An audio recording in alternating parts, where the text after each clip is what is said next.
Hey y'all, it's Kate from the Apothecary and welcome back to my channel. Today I'm here to talk about the Farseer Trilogy by Robin Hobb. Most people, I think, that are watching this video know what it's about, know what it's here. They're just here for my thoughts on it. And I will say that these are very summarized thoughts since this is a series review. If you want my in-depth thoughts, you can find the links to all of my written reviews in the description below. So if you don't know what the Farseer Trilogy is, here is a spoiler-free summary for y'all. This is a high fantasy series first released in 1995.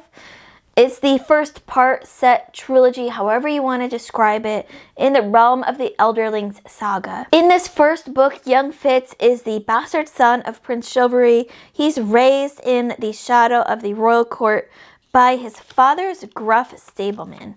He is treated as an outcast by all the nobility except for his grandfather, King Shrewd, who has him secretly training to become an assassin. Raiders ravage the coast and Fitz grows to manhood and is sent on his very first heart-rending mission. What Robin Hobb is mostly known for, at least from what I've heard via word of the mouth, is her world building and her character work. Her character development is supposed to be by far the best. Her emotional writing is supposed to be heart-rending. I've been told time and time again, you will cry reading Robin Hobb. So I came into this trilogy, this series, with very, very high expectations. Now, I'm going to be completely honest in when I talk about these books because people weren't completely honest with me until after I had read them, and that led me to have unrealistic expectations for these books. So our first book in the trilogy is Assassin's Apprentice. I gave this one 3 out of 5 stars. I expected more out of this book based on word of mouth. A lot of times, especially big fans of series, will get a bit defensive when people are talking about their books and say, hey, it might not start off the best, but it gets better from there. I didn't hear that until after I started reviewing the first 2 books, and so my expectations were that Robin Hobb was going to hit it out of the park from book 1. And my experience was that while it was still good, it was not as great as I expected.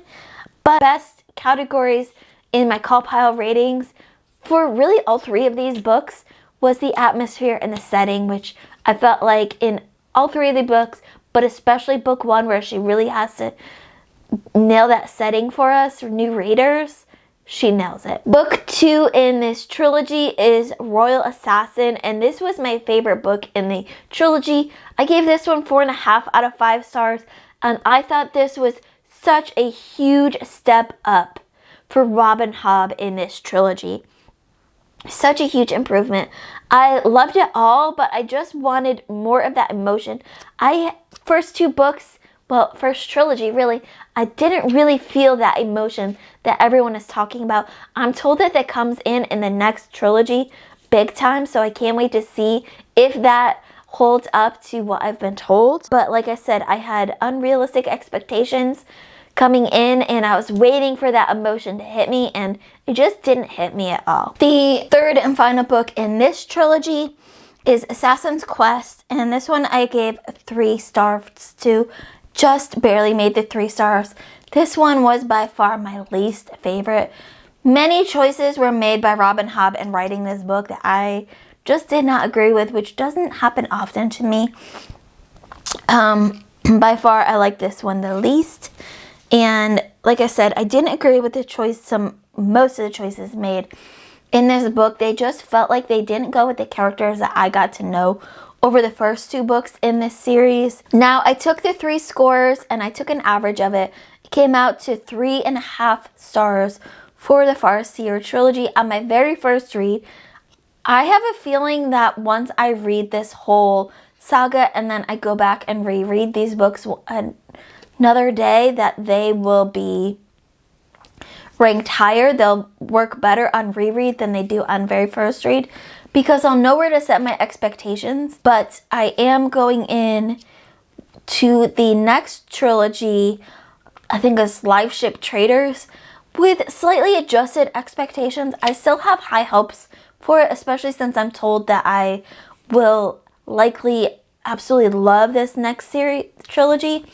But I have adjusted my expectations a little bit lower than I did coming into this first trilogy, now that I know what to expect.